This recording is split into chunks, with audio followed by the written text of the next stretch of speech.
আজকে আমরা যে টপিকটা পড়বো সেটা হচ্ছে একটা most easiest topic of enamel chapter. ঠিক আছে, তো লাস্ট দিন আমরা পড়েছিলাম যে এনামেল দুই ধরনের জাংশন করে, একটা টেন্টিনো এনামেল জাংশন, একটা সিমেন্টো এনামেল জাংশন। তো আসো সিমেন্টো এনামেল জাংশনটা আজকে তোমাদের একটু দেখিয়ে দিই। সিমেন্টো বা এনামেল জাংশনটা আমি তোমাদের একটা দাঁতে দেখিয়েছিলাম, এখন আবার আমি তোমাদেরকে দাঁতটা নিয়ে একটু দেখিয়ে দিই। এটা আমাদের একটা হিউম্যান টিথ। এই হিউম্যান টিথের মধ্যে এতটুকু আমাদের এনামেল। তোমরা একটু খেয়াল করলে বুঝতে পারবে যে এই এতটুকু এনামেলটা কিন্তু হোয়াইট থেকে আছে কালার ডিফারেন্সের জন্য। আর আমাদের যে রুট সেটা কিন্তু সিমেন্টটা দিয়ে কভার করা। তাহলে এই যে এই এনামেল এতে যে মিটিং, অর্থাৎ এই জায়গাটায় যে জাংশন সেটা হবে সিমেন্টো এনামেল জাংশন। এখন আমরা ওই জাংশন নিয়েই কিন্তু পড়তে যাচ্ছি। ঠিক আছে, তো আসো এখানে কি বলেছে, দ্য জাংশন সিমেন্টো এনামেল জাংশন বলার আগে অবশ্যই বলবো যে যে কোনো ধরনের জাংশন আসুক তোমরা অবশ্যই কিন্তু ছবিটা দিবে। ঠিক আছে, এই যে ছবিটা হচ্ছে এরকম, আর এটা কিন্তু সবচেয়ে ইজি একটা জাংশন। তো দেখো এখানে কি বলেছে, the junction between cementum and enamel is called cemento enamel junction. এখানে কি বলছে, the junction appears in 3 cases, অর্থাৎ তিনটাভাবে এই জাংশনটাকে পাওয়া যায়। প্রথম জাংশনটা যদি আমি তোমাদেরকে বলি, দেখো এনামেলটা আমাদের এভাবে থাকে, ধরো এটা আমাদের টুথ সারফেস আর এটা হচ্ছে আমাদের এনামেলটা। তাহলে ওভার করে সিমেন্টটা থাকে, অর্থাৎ এনামেল, কিন্তু সিমেন্টাম যেটা আছে সেটা এনামেল ঘিরে থাকে। এটাই আমাদের টাইপ 1 জাংশন, অথবা 60% ক্ষেত্রে যে জাংশনটা হয়ে থাকে সেটা। এখানে দেখো লেখা আছে in 60% cases enamel overlap by cementum, অর্থাৎ এনামেল যেটা থাকে সেটা কিন্তু সিমেন্টাম দিয়ে ওভারল্যাপ করা থাকে। এবার আসো ইন 30% কেসেস, অর্থাৎ 30% কেসেসে কী হয়, এনামেল আর সিমেন্টামটা কেউ কাউকে ওভারল্যাপ করে না, কিন্তু তারা একটা পয়েন্টে এসে মিট করে। এই জন্য দেখো লিখেছে যে enamel and cementum meet in a point and formed a butt joint, অর্থাৎ ওরা এখানে এসে একটা পয়েন্টে মিট করছে, আর এই জায়গায় ওরা বাড জয়েন্ট ফর্ম করে।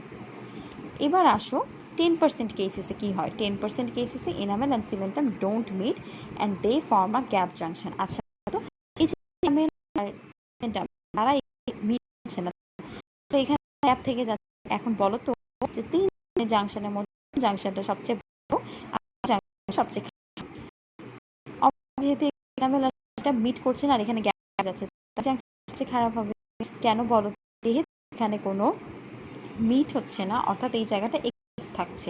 এখন আমরা আমাদের নিচেই ডেন্টিনটা, তাহলে এখানে কিন্তু ডেন্টিনটা এক্সপোজড যাবে। ঠিক আছে, আর ডেন্টিনটা যদি এক্সপোজড হয়ে যায় তখন কি হবে, ডেন্টিনাল টিউবুলসের মাধ্যমে ও সেন্সিটিভিটিটাকে ক্যারি করে পাল্প পর্যন্ত নিয়ে যাবে। তখন দেখা যাবে যে দাঁতের মধ্যে সেন্সিটিভিটি পেশেন্ট এসে সেন্সিটিভিটি কমপ্লেন করছে।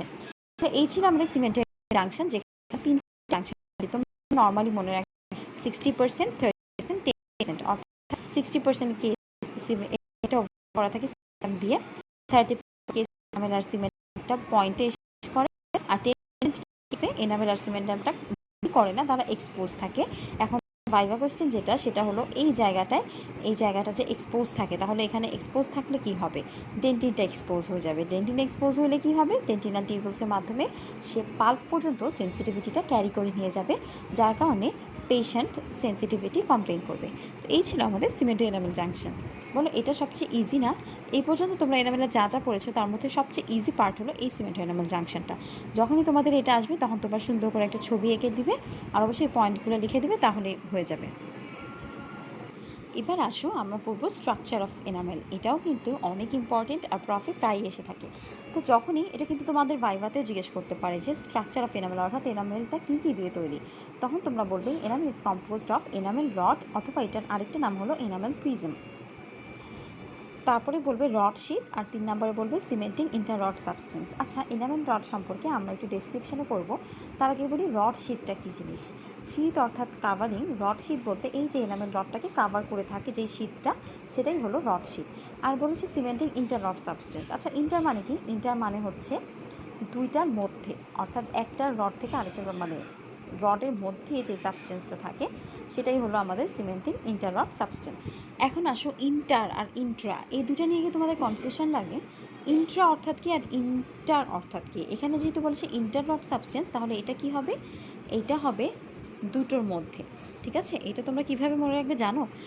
আমারও অনেক কনফিউশন হতো। তখন আমি মনে রাখতাম যে এসএসসি থেকে আমরা যে এইচএসসিতে যাই, হ্যাঁ, এইচএসসিতে আমরা যে পরীক্ষাটা দিই বোর্ড পরীক্ষা, তাকে কিন্তু আমরা বলে থাকি ইন্টার পরীক্ষা, বা অনেকে বলে থাকে এসএসসি পরীক্ষাটাকে ম্যাট্রিক পরীক্ষা বলে থাকে, আর এইচএসসি পরীক্ষাটাকে ইন্টার পরীক্ষা বলে থাকে।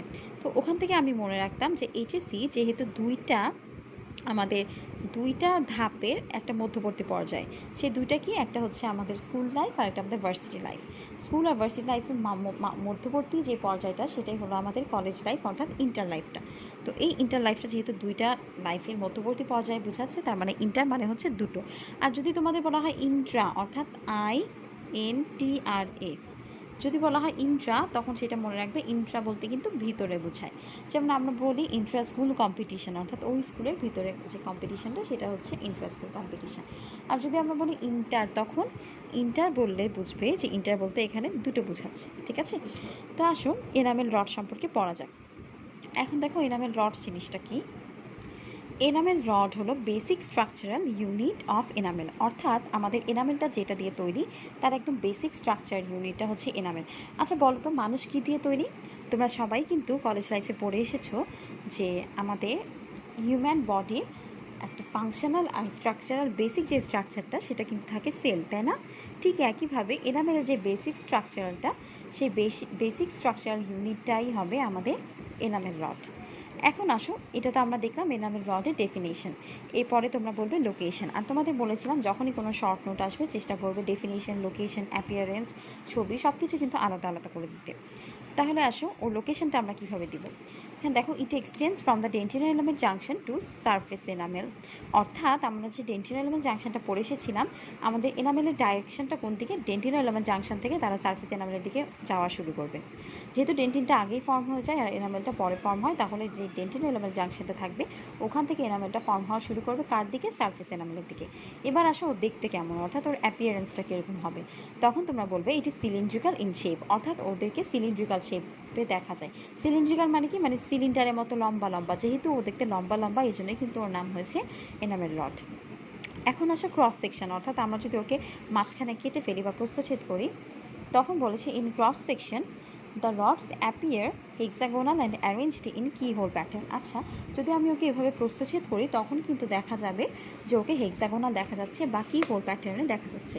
তোমাদের একটু বই থেকে আমি ছবিটা দেখানোর চেষ্টা করি। এই যে দেখো, এটাকে আমরা বলছি কি হোল প্যাটার্ন। কেন কি হোল জিনিসটা কি? আমরা যখন দরজার তালা খুলি, তাই না, তালা খুলে দেখবে যে ওখানে আমরা যেই জায়গাটায় চাবিটা লাগাই সেই জায়গাটাকে আমরা বলি কি হোল প্যাটার্ন, অর্থাৎ একটা চাবিটা তুমি যেই দরজার ভিতর দিয়ে ঢুকিয়ে দিচ্ছ, অর্থাৎ ধরো যে এইখান দিয়ে তুমি চাবিটা ঢুকাবে, তাহলে এটা একটু এরকম থাকে না, এখানে ধরো যে কি এর জায়গাটা থাকে, এই জায়গায় তুমি চাবিটা ঢুকিয়ে দাও। তাহলে এই জন্য বলেছে, দেখো যখন তুমি ওকে ক্রস সেকশনে দেখবা তখন তোমার একটু মনে হবে যে ও তো কি হোল প্যাটার্নে আছে। দেখো সবগুলো কিন্তু একটা আরেকটার সাথে এমনি এমনি অ্যাটাচ থাকে কি হোল প্যাটার্নে। এই জন্যই বলেছে যে ক্রস সেকশনে আমরা ওদেরকে কি হোল প্যাটার্নে দেখে থাকি। আচ্ছা, এরপরে আসো, এবার আসো এই যে কি হোল প্যাটার্নটা ছাড়াও কিন্তু ওদেরকে হেক্সাগোনাল শেপে দেখা যায়। হেক্সাগোনাল অর্থাৎ কি, আমরা কিন্তু পড়ে আসছিলাম ইন্টারে যে ওর 6টা ভুজ থাকে, তাই না? আচ্ছা, হেক্সাগোনাল, হেক্সা মানে কি, হেক্সা মানে হচ্ছে 6টা ভুজ থাকে, অর্থাৎ এরকম এরকম থাকে, তাই তো? তাহলে এটা হচ্ছে হেক্সাগোনাল শেপ। অথবা বইয়ে যেটা আমরা দেখলাম যে ও হচ্ছে কি হোল প্যাটার্নে দেখা যায় ওদেরকে ক্রস সেকশনে। এবার আসো, সামটাইমস দে অ্যাপিয়ার রাউন্ড আর ওভাল, মাঝে মধ্যে ওদেরকে দেখে আবার রাউন্ড অথবা ওভাল মনে হয়। আর ক্রস সেকশনে, আচ্ছা রাউন্ড আর ওভাল কেন মনে হয় বলো তো? এই যে আমরা যে কি হোল প্যাটার্নটা দেখলাম, তাই না, তুমি যদি ওদেরকে এভাবে আপাত দৃষ্টিতে দেখো তখন কিন্তু ওরা এখানে ওভাল দেখতে পারবে, ওভাল অথবা রাউন্ডে কিন্তু, তাই না?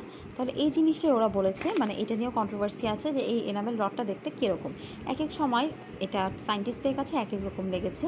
কখনো লেগেছে আমাদের যখন আমরা ওকে এমনিতে দেখি তখন মনে হয় সিলিন্ড্রিক্যাল শেপ। এই যে দেখো এখানে একটা লংগিটিউডিনাল সেকশানে আমরা এই এনামেল রডটাকে দেখতে পাচ্ছি। আচ্ছা, এটা হচ্ছে আমাদের এনামেল রডে ক্রস সেকশন। এবার আসো, যখন আমরা ওকে ক্রস সেকশন করবো তখন আমরা ওকে পাচ্ছি কি হোল প্যাটার্নে অথবা হেক্সাগোনাল শেপে। অনেক সময় একে আমরা ওভাল অথবা রাউন্ড শেপেও দেখতে পারি। এখন আসো, এই এনামেল রডটা সংখ্যায় কয়টা থাকে? এই এনামেল রডটা কিন্তু সংখ্যায় 5 মিলিয়ন থেকে 15 মিলিয়ন পর্যন্ত থাকে। এখন আসো 5 মিলিয়ন কোনটায় থাকে? 5 মিলিয়ন থেকে লোয়ার ল্যাটারাল ইনসাইজারে, অর্থাৎ আমাদের ম্যান্ডিবুলার যে ল্যাটারাল ইনসাইজারটা থাকে সেখানে থাকে 5 মিলিয়ন। আচ্ছা, তোমাদের আমি দাঁতের ক্লাসটা নিয়ে মানে দাঁতের সারফেস বা কয়টা দাঁত থাকে কীভাবে মনে রাখবে সেখানে আমি তোমাদের ক্লাস নিয়েছিলাম। যদি তোমরা ওই ক্লাসটা এখনও না করে থাকো তাহলে তোমরা মানে পিছনে গিয়ে ক্লাসটা করে আসতে পারো, ঠিক আছে? তাহলে 5 মিলিয়ন থাকবে আমাদের লোয়ার ল্যাটারাল ইনসাইজারে, আর 12 মিলিয়ন থাকবে আমাদের আপার ফার্স্ট মোলারে। অর্থাৎ ম্যাক্সিলার যে ফার্স্ট মোলারটা থাকে সেখানে থাকবে আমাদের 12 মিলিয়ন। এটা দেখো তোমরা একটু মনে রাখবে যে আমাদের যে ম্যান্ডিবুলার ল্যাটারাল ইনসাইজারটা সেটা কিন্তু সবচেয়ে ছোটো থাকে, মানে কম্পেয়ার টু আদার টিথ ওটার ক্রাউনটা সবচেয়ে ছোটো থাকে, এই জন্য ওখানে যে এনামেল রডটা সেটাও কিন্তু কম থাকবে, হুইচ ইজ 5 মিলিয়ন। আর আসো যেটা আপার ফার্স্ট মোলার দাঁতের কিন্তু নর্মালি সাইজটা অনেক বড় থাকে, যেটা এই জন্য ওদের এনামেল রডটাও কিন্তু বেশি থাকবে, দ্বিগুণের চেয়েও বেশি, তাই না? যেটা 12 মিলিয়ন। আচ্ছা, এবার আসো এটা শেষে আমি তোমাদেরকে দুইটা দাঁতই দেখাবো। এবার বলেছে the length of most rod is greater than the thickness of enamel because of the oblique direction and the wavy course of roads. আচ্ছা, এখানে কি বলেছে যে আমাদের এনামেল রডের যে লেন্থটা, তাই না, অর্থাৎ এই যে লেন্থগুলা, এনামেল রডের যে লেন্থগুলা সেগুলা তাদের থিকনেস থেকে, অর্থাৎ এনামেল যে থিকনেস থাকে সেখান থেকেও অনেক বেশি লম্বা হয়ে থাকে, অর্থাৎ ওদের লেন্থটা অনেক বেশি লম্বা হয়ে থাকে। কিন্তু এখানে যে থিকনেসটা, অর্থাৎ এনামেলের যে থিকনেসটা সেটা কিন্তু আমাদের এনামেল লেন্থের থেকে কম থাকে। কিন্তু কম কিভাবে থাকে বলো তো? ধরো যে ওরা এরকম টর্চাস প্যাটার্ন আছে, মানে এরকম একটু আঁকা বাঁকা প্যাটার্ন আছে, হ্যাঁ, বাট এইটুকু জায়গার মধ্যেই আছে। এখন আসে এটা যে থিকনেসটা কিন্তু এটা লেন্থ থেকে কম হবে, তাই না? তোমরা এখান থেকে যেমন এটা দেখে বুঝতে পারতেছো এটা হচ্ছে থিক কতটুকু, থিক ধরো যতটুকু তার লেন্থটা কিন্তু এটা এখান থেকে অনেক বড়, তাই না? কিন্তু তারপরে আমরা এটাকে বেশি বড় এটা দেখে মনে হচ্ছে না, কেন? কারণ তারা একটা ওয়েভি প্যাটার্নে থাকে, মানে এরকম একটু টর্চুয়াস হয়ে থাকে, যার কারণে ওর লেন্থটা লম্বা হলেও কিন্তু বোঝা যায় না, কিন্তু ওর থিকনেসটা কিন্তু অ্যাকচুয়ালি ওর লেন্থ থেকে কম। তাহলে দেখো এখানে এই কোশ্চেনটাই বলেছে, অনেক সময় ভাইভাতেও এটা জিজ্ঞাসা করে যে এনামেলের লেন্থটা কি ওর থিকনেস থেকে বড় নাকি ছোট? তোমরা বলবে অবশ্যই ওর লেন্থটা বড় থাকে। This is the length of the most rod is greater than the thickness of enamel because of the oblique direction and wavy course, এটা ওয়েভি হবে, and wavy course of the rod, অর্থাৎ আমাদের যে অবলিক ডাইরেকশনটা থাকে মানে ওরা একটু অবলিকলি থাকে, আর হচ্ছে ওয়েভি কোর্সে থাকে। ওয়েভি মানে একটু টর্চারাস হয়ে থাকে, টর্চারাস বলতে আঁকা বাঁকা বোঝাচ্ছে, যেহেতু ওরা আঁকা বাঁকা বা টর্চারাস হয়ে থাকে এই জন্যই কিন্তু ওদের লেন্থটা অনেক লম্বা হলেও ওই জায়গাটুকুর মধ্যে কিন্তু এঁটে যায়। এবার আসো কি বলছে, the rods located in the cusps, the thickest part of the enamel are longer than those at the cervical areas of the teeth. আচ্ছা, এই যে রডসগুলা ওরা অ্যাকচুয়ালি আমরা ওদেরকে কোথায় পাবো? হ্যাঁ, লোকেশনটা হিসেবে এটাকে তোমরা লিখতে পারো যে এই রডসগুলোকে আমরা বেশি পাবো কাস্পের দিকে। এখন আসো কাস্প জিনিসটা কি? কাস্প আমরা দাঁতের মধ্যে দেখেছিলাম, দেখো এটা যদি একটা হিউম্যান টিথ হয় তাহলে কিন্তু এখানে এই যে এই দাঁতের যে তোমরা উঁচা যে জায়গাগুলো দেখতে পাচ্ছ এগুলাই কিন্তু ওর কাস্প। হ্যাঁ, এটাকে যদি আমি তোমাদেরকে অক্লুশাল সারফেস থেকে দেখাই, এই যে এখানে যে উঁচু জায়গাগুলো দেখতে পাচ্ছ, তাই না? দাঁতটা একটু কিছু জায়গায় এলিভেটেড হয়ে থাকে না, আমাদের দাঁতটা সমান নাই, কিছু জায়গায় উঁচা নিচে, তো এই যে উঁচা যে জায়গাগুলো দাঁতে এটাকে আমরা বলছি কাস্প। তো এখন দেখো কাস্পের মধ্যে আমাদের এনামেলটা সাধারণত বেশিই থাকে, তো যেহেতু কাস্পে এনামেল বেশি তাহলে ওর এনামেল রডটাও বেশি হবে, তাই না? আর এখন আসো সার্ভাইকাল রিজিয়ন, এটা হচ্ছে ওর সার্ভাইকাল পোর্শনটা। তাহলে দেখো সার্ভাইকাল পোর্শনে কিন্তু আস্তে আস্তে ওর এনামেলটা কমে আসছে। তাহলে এই যে এনামেল রডটা এটা কোথায় বেশি থাকবে বলো তো? কাস্পের দিকে বেশি থাকবে, আর আমাদের সার্ভাইকাল পোর্শনে কিন্তু এনামেল রডটা কম থাকবে। তো এখানে বাস এতটুকুই বলেছে। এখন আসো আমি তোমাদের বলেছিলাম যে ভিডিও শেষে আমি তোমাদেরকে দুইটা দাঁতের মধ্যে কম্পেয়ার করে দেখাবো, যেমন এটা হচ্ছে একটা ল্যাটারাল ইনসাইজার আর এটা একটা মোলার। এখন দেখো তো কোনটা বেশি ঠিক? অবশ্যই তোমরা চোখের দেখায় দেখতে পাচ্ছ যে মোলার দাঁতটা বেশি ঠিক আর ল্যাটারাল ইনসাইজারটা বেশি ছোট। যেহেতু এটা একটা ছোট দাঁত, মোটামুটি আমাদের ডেন্টাল আর্চের মধ্যে কিন্তু এই আমাদের ল্যাটারাল ইনসাইজারটা সবচেয়ে ছোট teeth compare to other crowns. তাহলে এখানে আমাদের এনামেল রডের সংখ্যাও হবে সবচেয়ে কম, উইচ ইজ 5 মিলিয়ন। আর এনামেল মানে মোলারের ক্ষেত্রে আমাদের ক্রাউনের মধ্যে এনামেলটা থাকে 12 মিলিয়ন। ঠিক আছে, তো এই ছিল মোটামুটি এনামেল রড। আশা করি সবাই বুঝতে পেরেছো। এখন আসো ক্লাসের একটা রিভিউ করে ফেলি তাড়াতাড়ি করে। আজকে প্রথমে আমরা পড়লাম সিমেন্টো এনামেল জাংশন। সিমেন্টো এনামেলের জাংশনে 3টা পার্ট থাকে, মানে 3টা ডিফারেন্ট কেসে আমরা ওকে দেখতে পারি, একটা 60%, একটা 30%, একটা 10%। 60% কেসে দেখা যায় যে সিমেন্টামটা এনামেলকে ওভারল্যাপ করে আছে, 30% কেসে দেখা যায় ওরা একটা পয়েন্টে মিট করে, এই যে পয়েন্টটা এটাকে আমরা বলছি বাট পয়েন্ট। আর 10% কেসে দেখা যায় এনামেল আর সিমেন্টটা কোনো পয়েন্টে মিট করে না, তারা মাঝখানে ফাঁকা থাকে। আর যেহেতু ফাঁকা থাকে এখানের জায়গাটা এক্সপোজ থাকে, এই জন্য ডেন্টিনটা এখানে এক্সপোজ হয়ে যায়, যার কারণে দাঁতের মধ্যে সেন্সিটিভিটি হয়। এরপর আসলে স্ট্রাকচার অফ এনামেলের মধ্যে পড়েছি 3টা স্ট্রাকচার, একটা এনামেল রড আর এনামেল প্রিজম, একটা রড শীট আর একটা সিমেন্টিং ইন্টাররড সাবস্টেন্স। এনামেল রডের মধ্যে আমরা প্রথমে পড়েছি যে এটা দেখতে কেমন হবে। আচ্ছা, তো এখানে বলেছে যে এটা এটা দেখতে সিলিন্ড্রিক্যাল হবে, আর ওদের ক্রস সেকশনে আমরা ওদেরকে হেক্সাগোনাল অথবা কি হোল প্যাটার্নে দেখতে পারি। আবার এটাকে আমরা রাউন্ড অথবা ওভালও বলতে পারি। আচ্ছা, ওরা কোথা থেকে কোন দিকে এক্সটেন্ড করে? ওরা মেইনলি ডেন্টিনো এনামেল জাংশন থেকে শুরু হয়। ডেন্টিনো এনামেল জাংশন থেকে শুরু হয়, ওরা সারফেস এনামেলের দিকে যায়। আচ্ছা, এবার আসো ওদের সংখ্যা কতটুকু। ওদের সংখ্যা 5 মিলিয়ন থেকে 12 মিলিয়ন পর্যন্ত হয়ে থাকে। 5 মিলিয়নটা থাকে লোয়ার ল্যাটেরাল ইনসাইসিসে, আর 12 মিলিয়ন থাকে আমাদের ফার্স্ট মোলারে। এবার আসো এই রডটা কোথায় লোকেটেড থাকে? সবচেয়ে বেশি থাকে আমাদের কাস্পে, অর্থাৎ এটা যেহেতু থিকেস্ট পার্ট থাকে এজন্য কাস্পেই কিন্তু আমাদের এনামেল রডটা সবচেয়ে বেশি থাকে, আর সবচেয়ে ছোট থাকবে আমাদের সার্ভাইকাল এরিয়াতে। তো এই ছিল আমাদের মোটামুটি এনামেল রড। আর আরেকটা পয়েন্ট আমরা এখানে পড়েছিলাম যে এনামেল রডের যে লেন্থটা সেটা কিন্তু বেশি লম্বা হয়। হ্যাঁ, এনামেল রডের লেন্থটা বেশি বড় হয় আমাদের এনামেলের থিকনেসের থেকে। এই জন্যই দেখা যায় যে এনামেল যে রডটা সেটা কিন্তু একটু ওয়েভি প্যাটার্ন বা টর্চুয়াস প্যাটার্নে হইলেও ওইটুকু জায়গার মধ্যে কিন্তু ভালোভাবে এঁটে যাচ্ছে। তো এই ছিল আমাদের মোটামুটি আমাদের স্ট্রাকচার অফ এনামেল। আর এনামেল রড আসলে অবশ্যই তোমরা ছবি দিবে, তোমার বইয়ের থেকে ছবিটা দিবে, কি হোল প্যাটার্নের ছবি দিতে পারো, বা তোমরা চাইলে তোমাদের কলেজের টিচারদের কাছ থেকে যেটা প্রেফারেবল মনে হয় ওই ছবিটা দিয়ে দিতে পারো। আর সিমেন্ট এনামেল জাংশনের ছবি যখন আসবে তখন তোমরা অবশ্যই এই 3টা ছবি নিয়ে দিয়ে দিবে। তা আশা করি আজকের ক্লাসটা সবাই বুঝতে পেরেছো। যদি তাও কোনো টপিক বুঝতে না পারো তাহলে অবশ্যই আমাকে কমেন্ট সেকশনে জানাবে। আর পরবর্তী ভিডিও পাওয়ার জন্য কিন্তু অবশ্যই চ্যানেলটা সাবস্ক্রাইব করে দেবে। আর যদি তুমি ফেসবুক থেকে দেখে থাকো তাহলে ফেসবুকে লাইক দিয়ে রাখবে। আর তোমার অন্যান্য মেডিকেল বা ডেন্টাল কলেজের ফ্রেন্ডদের সাথে শেয়ার করবে যাতে তারাও এটা থেকে উপকৃত হয়।